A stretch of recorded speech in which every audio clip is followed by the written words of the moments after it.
Hello friends, this is Shahbaz and you are watching our YouTube channel Vidhik Jagrukta. आज हम आपके लिए एक बहुत ही इंफॉर्मेटिव वीडियो लेके आए हैं और ये वीडियो रिलेटेड है अनअकैडमी से। आपने मेरी प्रीवियस वीडियो देखी होंगी और मैं बहुत समय से आप लोगों को एंकरेज कर रहा हूं कि आप अनअकैडमी ज्वाइन करिए। इसके पीछे बहुत सारे रीजंस हैं। अनअकैडमी है भारत का सबसे बड़ा प्लेटफॉर्म जो आपको ऑनलाइन एजुकेशन प्रोवाइड कर रहा है और इस जगह पर जो इंडिया के बेस्ट एजुकेटर्स हैं वो आपको क्या कर रहे हैं, एजुकेशन प्रोवाइड कर रहे हैं। अगर आप भीड़ से अलग होना चाहते हैं, अपनी तैयारी को नया आयाम देना चाहते हैं तो डेफिनेटली आप क्या कर सकते हो, अनअकैडमी को ज्वाइन कर सकते हो। अनअकैडमी को ज्वाइन करने के पीछे जो रीजंस है, इसमें फ्री क्लासेस दी जा रही हैं और ये फ्री क्लासेस के बहुत सारे स्पेशल फीचर्स हैं। जैसे ये फ्री क्लासेस लाइव होती है और इंटरेक्टिव लाइव क्लासेस होती हैं। टीचर आपको वहां पढ़ाता है, एमसीक्यू लगाता है, टेस्ट कराता है, 1-to-1 इंटरेक्शन के साथ आपके डाउट्स भी वहां क्लियर करता है। पोल्स है, लर्नर्स के लिए पोल्स है जिससे आप टॉपिक को और अच्छे से समझ सकते हैं। रेज अ हैंड, जो प्लस सब्सक्राइबर होते हैं वो रेज अ हैंड करके टीचर से 1-to-1 क्वेश्चंस पूछ सकते हैं। कभी भी क्लास मिस नहीं होगी, आपको क्लास का नोटिफिकेशन आता रहेगा। आप अगर एक बार सब्सक्राइब कर लेते हो, फेवरेट एजुकेटर को सब्सक्राइब कर लेते हो, आप मुझे भी वहां पे जाके सब्सक्राइब कर सकते हो डिस्क्रिप्शन बॉक्स में। तो अगर आप करते हो तो आपको चीजें मिलेंगी, लेक्चर्स, नोट, पीडीएफ और कहीं से कभी भी आप क्लासेस ले सकते हो। तो बहुत सारी फैसिलिटीज आपको यहां पर प्रोवाइड की जा रही हैं। रोज मॉक टेस्ट होते हैं भैया, रोज सुबह मॉक टेस्ट होते हैं आपके। सुबह 9 बजे से रोज आपके जो 9 से 9:30 रोज आपके मॉक टेस्ट हो रहे हैं, तो आप फ्री मॉक टेस्ट भी दे सकते हो। और मैं भी वहां मॉक टेस्ट करा रहा हूं, रोज आपको रात को 9 बजे आता हूं, मॉक टेस्ट कराता हूं। बहुत बेहतरीन मॉक टेस्ट हो रहे हैं, आप एक बार उनको ज्वाइन करके देखिए, आपको तैयारी बहुत आपकी बेहतरीन हो जाएगी। प्लान्स की बात करते हैं तो आप अपनी स्क्रीन पर देख सकते हैं, बहुत सारे प्लान्स हैं और इन प्लान्स पे अभी ऑफ भी चल रहा है, तो आप इन प्लान्स को भी ज्वाइन कर सकते हो। ठीक है, अगर आप मुझसे जुड़ना चाहते हो, तो आप मुझसे भी जुड़ सकते हो, अनअकैडमी से भी जुड़ सकते हो। अनअकैडमी से जुड़ना चाहते हो तो आप देख सकते हो अपनी स्क्रीन पर यूट्यूब और टेलीग्राम में लिंक दी गई है। और अगर आप मुझसे जुड़ना चाहते हो तो विधिक जागरूकता चैनल, जिसकी लिंक आपको डिस्क्रिप्शन में मिल जाएगी। और अगर आप यूट्यूब चैनल मेरे पहली बार आए हैं तो वीडियो को लाइक करें, चैनल को सब्सक्राइब करें। ठीक है, और साथ साथ जो भी एग्जाम्स हो रहे हैं उनके संबंध में बहुत सारी फ्री क्लासेस मेरे द्वारा लाई जा रही हैं अनअकैडमी में, तो आप जाके वो भी देख सकते हैं। और अगर आप जब लिंक पर क्लिक करते हैं क्लासेस के थ्रू, तो आप क्या कर सकते हो, उसमें एक कोड मांगा जाएगा, तो आप उसमें शाबाश 10 कोड यूज करिए, SHABAZ, तो आप फ्री क्लासेस को एक्सेस कर सकते हैं। और टेलीग्राम चैनल में चले जाइए, टेलीग्राम चैनल में आपको रेगुलरली बहुत सारी एग्जाम की अपडेट्स मिलती रहेंगी। जैसे छत्तीसगढ़ का भी एग्जाम आया है, तो ये सारी अपडेट्स वगैरह आपको वहां पे डेफिनेटली मिलती रहेंगी। बोलूंगा भी आपसे दोनों में, यहां तक तो कोई दिक्कत नहीं है किसी को। क्लियर है। अब बात यदि हम लोग करें हिस्ट्री टॉपिक की, पर्टिकुलर इस टॉपिक में क्या क्या चीजें आती हैं, तो सबसे पहले हमें थोड़ा सा जानकारी लेनी है कि एक्चुअल में हिस्ट्री है क्या। इतिहास या फिर हिस्ट्री के बारे में हम लोग बात करेंगे तो ये उस टॉपिक को या फिर उस विषय को कहा जाता है जिससे हम पुरानी चीजों का अध्ययन करते हैं। क्लियर है ना। जब भी हम किसी पुरानी चीज का अध्ययन करते हैं तो उसे हम लोग किस विषय के अंतर्गत रखते हैं, इतिहास के या फिर हिस्ट्री विषय के अंतर्गत रखते हैं। अब इस टॉपिक में इसकी शुरुआत कहाँ से होती है, कब इसे पढ़ा गया, इसकी कोई एक्चुअल में हमारे पास रिटन में कुछ भी नहीं है कि इसकी शुरुआत कब हुई थी, क्या हुआ था। लेकिन आपको कुछ मैं फैक्ट इसके बारे में बता देता हूं। सबसे पहले आपका एक क्वेश्चन पूछा जाता है, who is the father of history. पहला क्वेश्चन आपका यही पूछा जाता है, फादर ऑफ हिस्ट्री के नाम से हम लोग किसे जानते हैं। तो आप लोगों ने एक नाम सुना होगा, हेरोडोटस। क्लियर है ना। हेरोडोटस आपका एक ग्रीक राइटर था। ठीक है, ग्रीक का एक लिखने वाला व्यक्ति था और इसने सबसे पहले इतिहास के बारे में जानकारियों को लिखा। इसी कारण से हेरोडोटस को हम लोग फादर ऑफ हिस्ट्री के नाम से भी जानते हैं। क्लियर है ना इतना। कहाँ से बिलोंग करता था, तो ये ग्रीक से बिलोंग करता था या फिर यूनान से बिलोंग किया करता था। यूनान का मुख्य रूप से रहने वाला था। इसने इतिहास को सबसे पहले क्रमबद्ध करने की कोशिश की। इसने लिखा कि सबसे पहले ये घटना हुई, फिर ये घटना हुई, फिर ये घटना हुई, और इसने क्रमबद्ध करने की कोशिश की थी। जब इसने इसे क्रमबद्ध किया तो उसको करने के लिए इसने एक किताब लिखी थी, हिस्टोरिका। ठीक है ना। कौन सी किताब लिखी थी, हिस्टोरिका नाम की किताब इसके द्वारा लिखी गई थी, जो इतिहास से संबंधित विश्व की पहली किताब मानी जाती है। ठीक है, तो ये चीज आप लोग याद रखना। यदि आपसे पूछा जाता है who was the father of history, तो आप लोग बता सकते हो हेरोडोटस। हेरोडोटस कहाँ से बिलोंग करता था, तो आप बता सकते हो ग्रीक या फिर यूनान से। इसके अलावा एक और क्वेश्चन बनता है, हेरोडोटस की किताब का नाम क्या है, तो आपका आंसर क्या होगा, हिस्टोरिका बनेगा। यहां तक सभी से। तो इसकी बुक का नाम क्या मिलता है, हिस्टोरिका। हालांकि इस किताब को बहुत सारे वैज्ञानिकों ने पूरी तरीके से गलत माना है। गलत क्यों माना है? क्योंकि उसका एक रीजन है। इस किताब में जितने भी आपके फैक्ट दिए गए हैं उसमें से 70% फैक्ट मिथ हैं। ठीक है, हिस्टोरिका नाम की किताब में जितने भी फैक्ट दिए गए हैं उनमें से 70% फैक्ट गलत दिए गए हैं या फिर वो मिथ पर आधारित थे, और इसी कारण से आधुनिक वैज्ञानिकों ने इस किताब को गलत माना। लेकिन फिर भी वो इस किताब को इम्पोर्टेंट इसलिए मानते हैं क्योंकि ये इतिहास पर लिखी गई विश्व की पहली किताब मानी जाती है। हालांकि भारतीय वैज्ञानिकों का दावा है कि इस किताब के लिखने से कई सौ साल पहले भारत में किताबें ऑलरेडी लिखी जा चुकी। ठीक है ना, हिस्टोरिका नाम की जो किताब है ये आपकी लिखी गई थी 400 to 500 BC के आसपास, और भारत में उस समय वेदों की रचना हो चुकी थी। तो इसका मतलब किताब लेखन की कला में हम लोग यूनान वालों से काफी ज्यादा प्राचीन थे, काफी ज्यादा आधुनिक थे। समस्या ये हुई कि हम लोगों को गुलाम बनाया गया या फिर हमारे ऊपर अन्य राजाओं का, विदेशी राजाओं का शासन रहा, और उन लोगों ने हमारे इतिहास को पूरी तरीके से तोड़ दिया। क्लियर है ना? तो ये एक फैक्ट आपको याद रखना है। हालांकि जो आयोग मानता है, आयोग के अनुसार हम लोगों को चलना है। चलिए आगे बढ़ते हैं इतिहास की तरफ। अगला हमारा इंपॉर्टेंट टॉपिक आता है कि इतिहास को बांटा कितने भागों में जाता है, कितने पार्ट्स में इसको डिवाइड किया गया। यदि हम लोग इसके पार्ट्स की बात करेंगे तो आपको हिस्ट्री के 3 अलग अलग पार्ट्स हमें मिलते हैं। पहला आपका पार्ट होता है प्री हिस्टोरिक,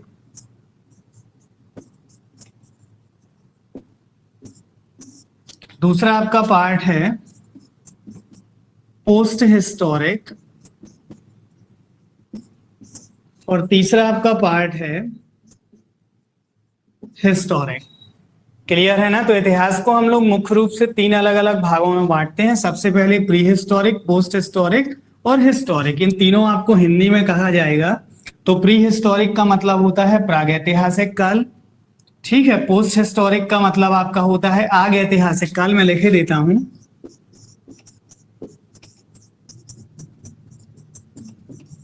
पहला आपका हो गया प्रागैतिहासिक, दूसरा आपका क्या हो गया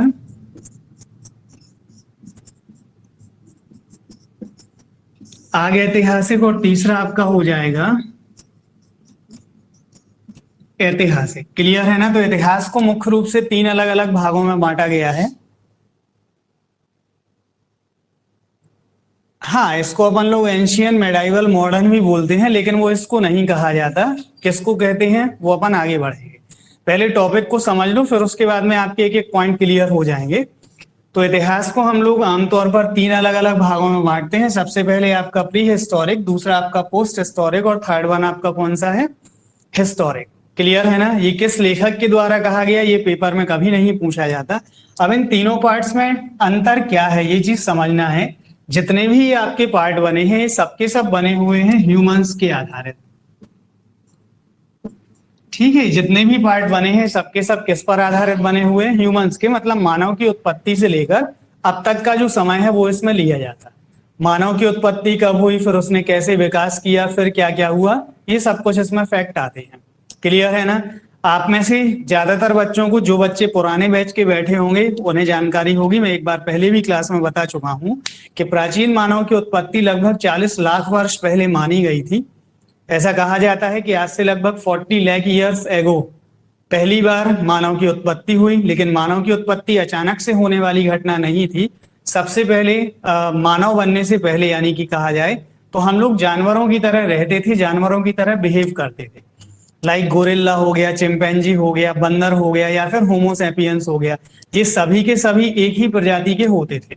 इन सभी प्रजातियों में सबसे ज्यादा दिमाग विकसित होता था होमो सैपियंस का, और हम अपने आसपास के वातावरण में होने वाली घटनाओं को तेजी से समझ लेते थे।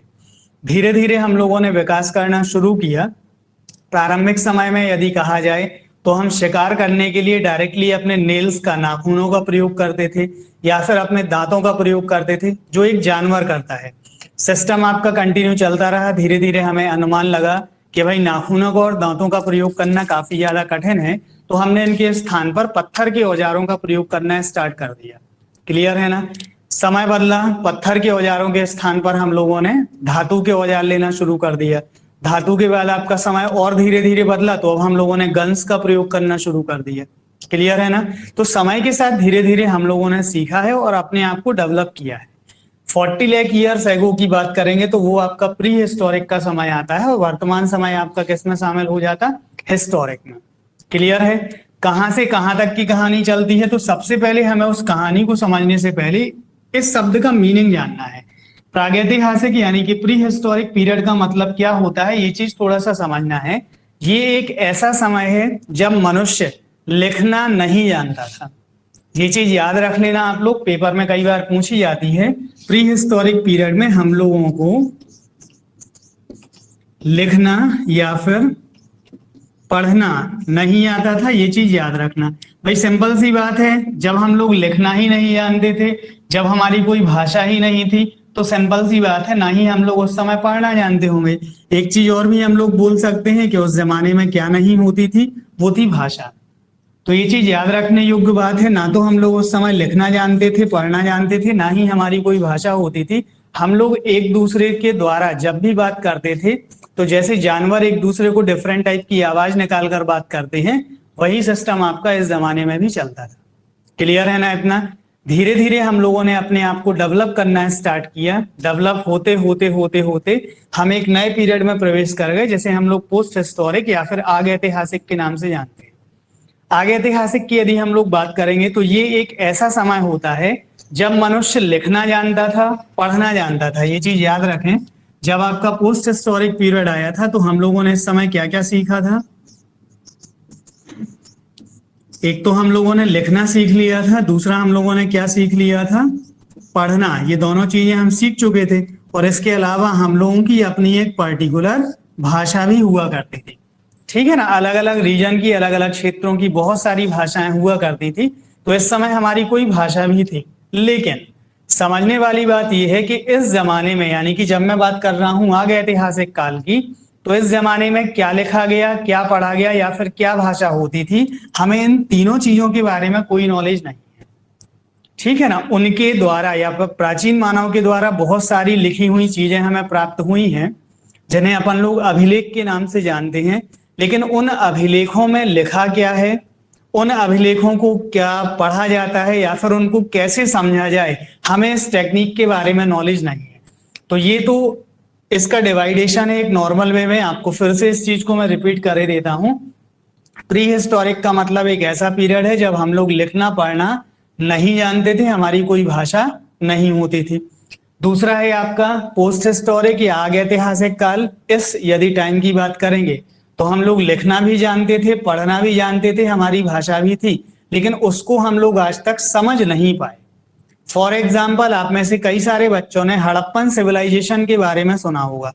अब हड़प्पन सिविलाइजेशन में क्या क्या लिखा गया है, मैं एक बार आपको दिखाई देता हूं। हड़प्पन सिविलाइजेशन में वो लोग लिखते कैसे थे? सपोज मान लो उनने ऐसा लिख दिया,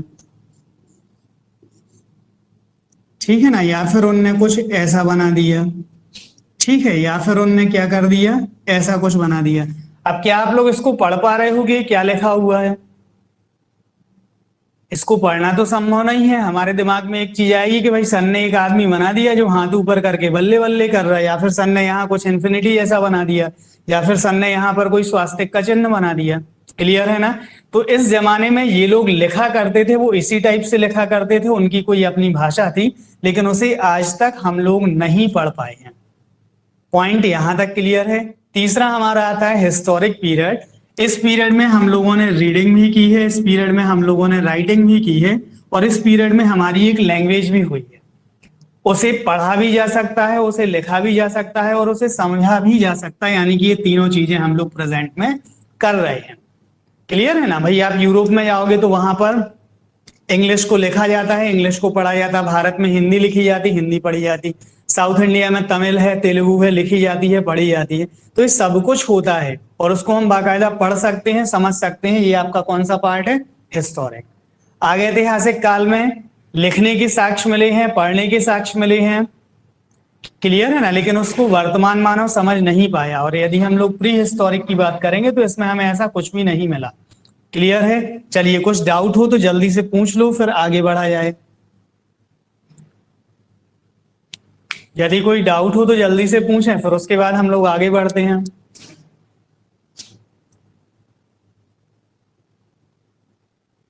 कोई डाउट नहीं है? चलो ठीक है।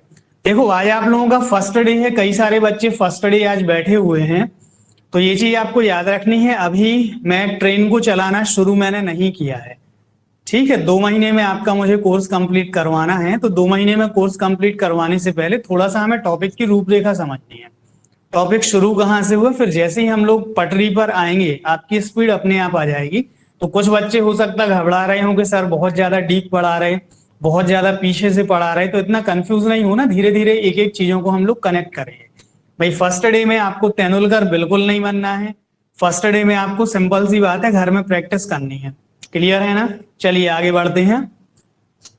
तो यहां तक इनका बेसिक डिफरेंस आ गया सभी को समझ में, क्या इसका बेसिक डिफरेंस है? इस बेसिक डिफरेंस में कोई दिक्कत तो नहीं है ना? चलो नेक्स्ट इंपॉर्टेंट है, अब इनको हम लोग और कैसे बांटते हैं, ये चीज थोड़ा सा समझने लायक है।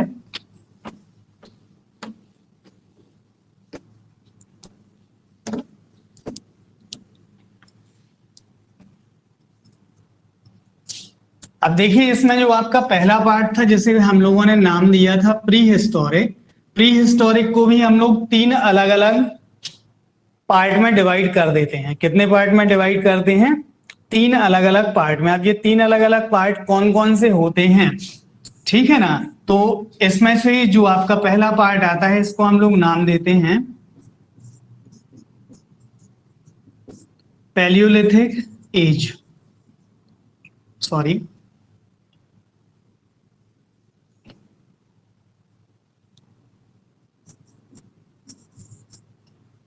क्लियर है ना? जो लास्ट वन होता है ये कहलाता है नियोलिथिक एज।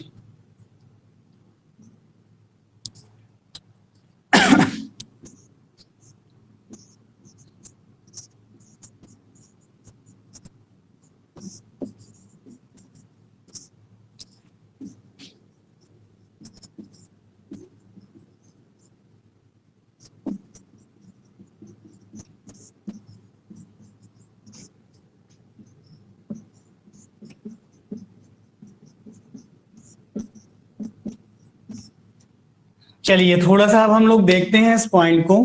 जो आपका प्री हिस्टोरिक पीरियड है इसको भी हम लोग 3 अलग अलग पार्ट्स में डिवाइड करते हैं। प्री हिस्टोरिक पीरियड की यदि हम लोग बात करेंगे तो ये जो आपका पीरियड है इसकी शुरुआत होती है लगभग 40 लाख ईयर्स एगो से, और ये रहेगा आपका लगभग 3000 बीसी तक, ठीक है ना? मैं ये बात कर रहा हूं भारत में, विदेशों में अलग अलग फैक्ट हो सकते हैं, ठीक है। कहीं पर 7000 बीसी मानते हैं, कहीं पर 4000 बीसी मानते हैं। भारत में जो माना गया है वो माना गया मानव उत्पत्ति से लेकर 3000 ईसा पूर्व तक, ठीक है। एक बहुत लंबा टाइम पीरियड रहा है। इस टाइम पीरियड में हम लोगों ने धीरे धीरे विकास किया था। तो प्री हिस्टोरिक को हम लोगों ने 3 अलग अलग पार्ट्स में बांटा है। सबसे पहले आपका पुरापाषाण काल यानी कि पैलियोलिथिक एज, दूसरा आपका पाषाण काल यानी कि ब्रॉन्ज एज, और थर्ड वन है आपका न्यूलिथिक एज यानी कि नवपाषाण काल। इन तीनों से मैं डायरेक्ट क्वेश्चंस की बात करूंगा। पैलियोलिथिक एज की बात करेंगे तो यहां पर एक हिंदी में शब्द लिखा हुआ है पुरापाषाण काल। पुरापाषाण का मतलब पत्थरों से पहले का समय, यानी कि जब मनुष्य पत्थरों का प्रयोग नहीं जानता था उस जमाने में उसको क्या बोला गया? पुरापाषाण काल के नाम से जाना गया। यहां से आपका एक मोस्ट इंपॉर्टेंट क्वेश्चन बनता है कि इस जमाने में ना तो हम लोग रीडिंग जानते थे, ना हम लोग राइटिंग जानते थे, ना ही हमारी कोई लैंग्वेज थी। इन तीनों चीजों में से हम किसी को भी नहीं जानते थे, पहली चीज ये। दूसरा इंपॉर्टेंट ये है कि पुरापाषाण काल के समय ही हम लोगों ने आग का प्रयोग करना स्टार्ट किया, ठीक है ना? तो यदि आपसे कभी पूछा जाता है कि भाई आग का प्रयोग मनुष्य के द्वारा कब किया गया, तो आप बता सकते हो कि आग का प्रयोग सबसे पहले पुरापाषाण में किया गया। क्लियर है ना? दूसरा इंपॉर्टेंट है आपका ब्रॉन्ज एज। यदि हम लोग ब्रॉन्ज एज की बात करेंगे तो भाई ब्रॉन्ज एज में क्या क्या होता था, यदि हम इन टॉपिक्स के ऊपर जाएं तो यहाँ पर पाषाण काल के नाम से इसे हिंदी में जाना गया है। इसका मतलब है जब हम लोगों ने पत्थरों का प्रयोग औजारों के रूप में किया। क्लियर है ना? तो हम लोग ऐसा बोल सकते हैं कि इस जमाने में हम लोगों ने औजार बनाना स्टार्ट कर दिया था, पहली चीज। दूसरी चीज हम लोगों ने पशुपालन भी स्टार्ट कर दिया था। क्लियर है ना? पशुपालन में खास करके हम लोगों ने सबसे पहला जो अपना पशु बनाया था या पालतू बनाया था वो बनाया था डॉग को। तो मनुष्य के द्वारा पाला गया जो पहला जानवर था वो कौन सा था? डॉग था। पशुपालन हम लोग इस जमाने में स्टार्ट कर चुके थे। तीसरा इंपॉर्टेंट आता है कि हम लोग जो पहले जानवरों की तरह अलग अलग ग्रुप्स में रहा करते थे, अब हम लोग थोड़ा सा एकत्रित होकर रहने लगे, एक पर्टिकुलर सोसाइटी में सिविलाइज तरीके से रहने लगे। क्लियर है ना इतना? नेक्स्ट इंपॉर्टेंट है आपका नवपाषाण काल या फिर न्यूलिथिक एज। इस एज की जो सबसे बड़ी उपलब्धि थी वो थी खेती। क्लियर है ना? इस जमाने में हम लोगों ने क्या करना स्टार्ट कर दिया था? खेती। क्लियर है ना? दूसरा इंपॉर्टेंट है, इस जमाने में पहिए की खोज हुई थी।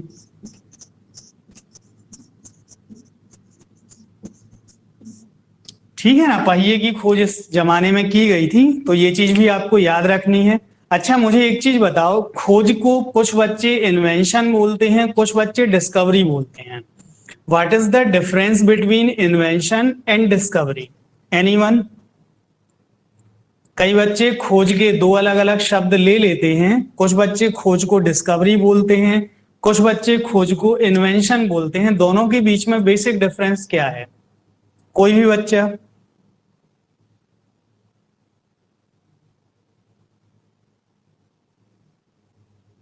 इन्वेंशन कुछ नया बनाया, वेरी गुड। ठीक है ना? इन्वेंशन का मतलब होता है हमने कुछ नया इन्वेंट किया। डिस्कवरी ऑलरेडी होती है, बस उसे डिस्कवर करना पड़ता है। वेरी गुड, तो ये चीज याद रखना। अब मुझे एक चीज बताइए, पहिए की खोज जो की गई ये इन्वेंशन था या फिर ये डिस्कवरी थी? पहिए की खोज ये एक इन्वेंशन था या फिर ये एक डिस्कवरी थी? हर्ष ने लिखा है इन्वेंशन। वेरी गुड, ये एक इन्वेंशन था। जबकि यहां पर आग का प्रयोग या आग की खोज कहा जाए तो ये इन्वेंशन था या फिर ये एक डिस्कवरी थी? आग की खोज एक इन्वेंशन था या फिर एक ये डिस्कवरी थी? ये डिस्कवरी थी। तो सिंपल है ना? इस चीज को याद रखना है। यहां से आपके बेसिक क्वेश्चन यही पूछे जाते। जो आपका पुरा पाषाण काल है इसमें आग की खोज हुई थी। पाषाण काल में हम लोगों ने टूल्स बनाए थे, पत्थरों का प्रयोग किया था। धीरे धीरे जब पाषाण काल आपका आगे बढ़ा तो हम लोगों ने पत्थरों के स्थान पर ब्रॉन्ज के टूल्स का प्रयोग करना सीख लिया। पशुपालन हमने इस जमाने में किया। थर्ड वन न्यूलिथिक एज या नवपाषाण काल जब आया तो इसकी सबसे बड़ी उपलब्धि क्या थी? पहिए की खोज। और दूसरा इंपॉर्टेंट क्या था आपका? खेती। क्लियर है ना? तो यहां तक आपका टॉपिक बेसिक है, एकदम शुरुआत से है। मैं बहुत लंबा इसको नहीं खींचूंगा क्योंकि आपकी पीएससी का पेपर नहीं है। जो आपके एमपीपीएससी का पेपर होता है इसमें इतना सारा पूछा जाता है, आप लोगों के में इतना सारा वो लोग नहीं पूछते। जर्नल चीजें आती हैं तो अपन को जर्नल टॉपिक्स पर ही चलना है। अब बात हम लोग करते हैं थोड़ा सा इंडिया से रिलेटेड। प्री हिस्टोरिक पीरियड के बाद जो आपका दूसरा इंपॉर्टेंट पीरियड आता है उस पीरियड को हम लोग आगैतिहासिक नाम से जानते हैं। मैं ऑलरेडी आपको बता चुका हूं, आगैतिहासिक यानी कि पोस्ट हिस्टोरिक पीरियड का मतलब एक ऐसा पीरियड है जब हम लोगों ने लिखना पढ़ना सीखा था, लेकिन हमने क्या लिखा क्या पढ़ा ये आज तक हम समझ नहीं पाए। क्लियर है ना? तो इसमें सबसे पहले जो टॉपिक भारत से शुरू होता है वो आपकी आती है इंडस वैली सिविलाइजेशन।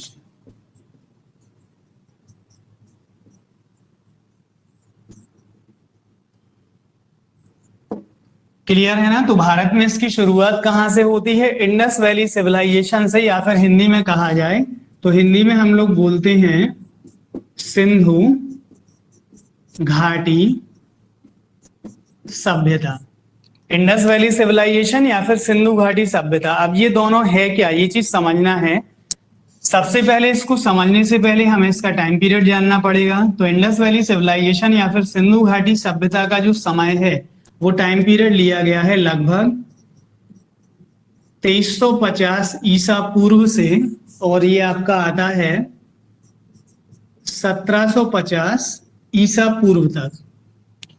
क्लियर है ना? 2350 बीसी से लेकर 1750 बीसी तक का जो टाइम पीरियड है वो हम किस नाम से जानते हैं? इंडस वैली सिविलाइजेशन के नाम से। क्या है इंडस वैली सिविलाइजेशन? ये चीज थोड़ा सा आपको समझना है। मैं आपके सामने एक रॉ डायग्राम बनाए देता हूं। सपोज मान लीजिए ये आपका भारत का मानचित्र है, कुछ ये आपका गुजरात का एरिया हो गया, ये आपका राजस्थान, एंड देन ये आपका जम्मू एंड कश्मीर, और कुछ ऐसा आपका भारत रहेगा। आपको याद रखना है ये भारत का वर्तमान नक्शा है। प्रेजेंट में यहाँ पर कहीं पाकिस्तान है, यहाँ पर कहीं आपका अफगानिस्तान फैला हुआ। क्लियर है ना। अब यहाँ इस चीज को समझें, जो आपकी इंडस रिवर है इसका उद्गम यहाँ कहीं से होता है, तिब्बत के आसपास में कोई प्लेस है वहां से इसका उद्गम होता, और जम्मू एंड कश्मीर से होते हुए ये धीरे धीरे बहुत सारी धाराएं बनाते हुए अरब सागर में गिरती है। मतलब भारत में केवल ये जम्मू कश्मीर रीजन को ही कवर करती है, फिर इसके बाद ये कहाँ प्रवेश कर जाती है, पाकिस्तान में। क्लियर है ना। तिब्बत में इस पर्टिकुलर प्लेस से और भी कई सारी नदियां निकलती हैं, लेकिन यहाँ पर जो सबसे बड़ी नदी निकलती है उस नदी का नाम है इंडस रिवर। 2350 ईसा पूर्व पहले भारत में जिस पहली सभ्यता का विकास हुआ उस सभ्यता के ज्यादातर अवशेष हमें मिले हैं सिंधु नदी के किनारे। किस नदी के किनारे मिले, सिंधु नदी के किनारे। उसी सिंधु नदी को हम लोग इंग्लिश में बोलते हैं इंडस रिवर, जिसको मैंने डायग्राम में बनाया है। तो इस सभ्यता के ज्यादातर अवशेष सिंधु नदी के किनारे मिलने के कारण ही इस सभ्यता को सिंधु घाटी सभ्यता के नाम से जाना गया।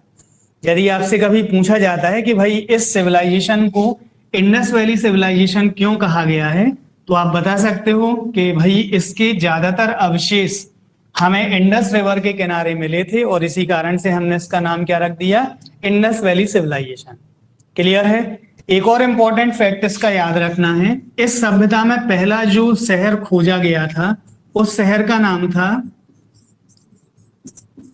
हड़प्पा। क्लियर है ना। इस सिविलाइजेशन का पहला खोजा गया शहर कौन सा था, हड़प्पा था, और हड़प्पा शहर की खोज की गई थी 1921 में। क्लियर है ना। हड़प्पा शहर की खोज कब की गई थी, ये की गई थी 1921 में, और इसके खोजकर्ता का नाम मिलता है दयाराम साहनी। क्लियर है ना। तो ये चीज याद रखना, सिंधु घाटी सभ्यता में खोजा गया पहला शहर था हड़प्पा। हड़प्पा की खोज की गई थी 1921 में। किसके द्वारा खोज की गई थी, दयाराम साहनी के द्वारा। क्लियर है ना। इसी कारण से दयाराम साहनी को हड़प्पा सभ्यता का खोजकर्ता भी कहा जाता है। यदि आपसे पूछा जाता है who was the discoverer of Indus Valley civilisation, तो आपका आंसर क्या होगा, दयाराम साहनी। क्लियर है ना। Discoverer of Indus Valley civilisation के नाम से हम लोग जानते हैं दयाराम साहनी को। इनके द्वारा जो पहला शहर खोजा गया था वो कौन सा था, हड़प्पा। कब खोजा गया था, 1921 में। यहां तक के फैक्ट क्लियर हैं।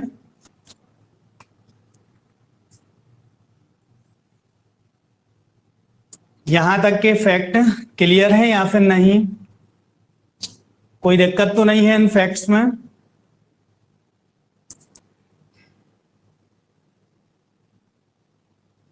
चलिए आगे बढ़ते हैं। ठीक है ना। अब देखो यहां पर और क्या क्या हुआ था ये चीज समझना है। थोड़ा सा मैं स्टोरी टाइप में आपको बताऊंगा। एक व्यक्ति हुए थे भारत में, ब्रिटिश अधिकारी, जिनका नाम था चार्ल्स मैसन। क्या नाम हमें मिलता है, चार्ल्स मैसन करके हमें एक व्यक्ति मिले थे। और चार्ल्स मैसन की यदि मैं बात करूंगा, थोड़ा सा स्टोरी वाइज इसको समझ लो फिर ज्यादा मजा आएगा।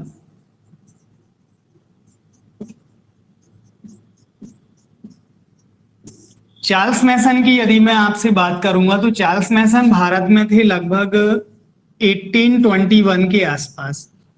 क्लियर है ना। 1821 1820 के आसपास चार्ल्स मैसन भारत में रहा करते थे, और उस जमाने में पहली बार इन्होंने हड़प्पा के टीलों के बारे में बताया था। चार्ल्स मैसन भारत की जब यात्रा पर आए थे या फिर भारत में अधिकारी के रूप में थे, तो ये गुजरात या सिंध प्रांत में कहीं पर घूमने के लिए गए या फिर गवर्नमेंट विजिट से गए। जब ये गवर्नमेंट विजिट से गए तो इन्होंने एक पर्टिकुलर प्लेस पर बहुत सारे टीलों को देखा, और इनने अनुमान लगाया कि मे बी पॉसिबल इन टीलों के नीचे कोई सिविलाइजेशन हो सकती है। सडनली चार्ल्स मैसन का ट्रांसफर हो गया और इन्हें भारत से भेज दिया गया ब्राजील। फिर ये दोबारा भारत की सेवा करने के लिए नहीं आए। तो हम सिंपली बोल सकते हैं कि चार्ल्स मैसन के टीलों को पहली बार किसने देखा था, या फिर हम बोल सकते हैं इंडस वैली सिविलाइजेशन के ओल्ड माउंट्स को पहली बार किसने देखा था, तो वो थे आपके चार्ल्स मैसन। क्लियर है ना। फिर इसके बाद में भारत में अंग्रेजों के द्वारा एक डिपार्टमेंट बनाया गया जिसका नाम मिलता है आर्कियोलॉजिकल सर्वे ऑफ इंडिया। आप लोगों ने कई बार न्यूज़पेपर वगैरह में ये शब्द सुना होगा ASI के नाम से। क्लियर है ना। कई बार आपने ये शब्द सुना होगा, जैसे कल आप में से कई सारे बच्चों ने न्यूज हो सकता सुनी हो कि उत्तर प्रदेश में किसी एक बाहुबली नेता की 100 करोड़ की प्रॉपर्टी को दहा दिया गया। सुना ये वाला फैक्ट या नहीं सुना? यूपी में कहीं पर योगी सरकार ने अभी रिसेंटली एक बिल्डिंग गिराई है और उस बिल्डिंग की जो अनुमानित कीमत है वो कितनी है? 100 करोड़ के आसपास है। उस पर्टिकुलर बिल्डिंग को गिराने का जो काम किया गया था वो दो लोगों के द्वारा किया गया, एक यूपी गवर्नमेंट के द्वारा और दूसरा काम किसके द्वारा किया गया? ASI के द्वारा। तो यदि आपसे पूछा जाता है व्हाट इज ASI, तो आप बता सकते हो आर्कियोलॉजिकल सर्वे ऑफ इंडिया। इसका क्या काम होता है? तो भारत की जितनी भी पुरातात्विक चीजें होती उनकी रक्षा करना, उनकी देखरेख करना, इसका ही काम है। क्लियर है ना। तो ये चीज याद रखना है। चार्ल्स मैसन 1821 के आसपास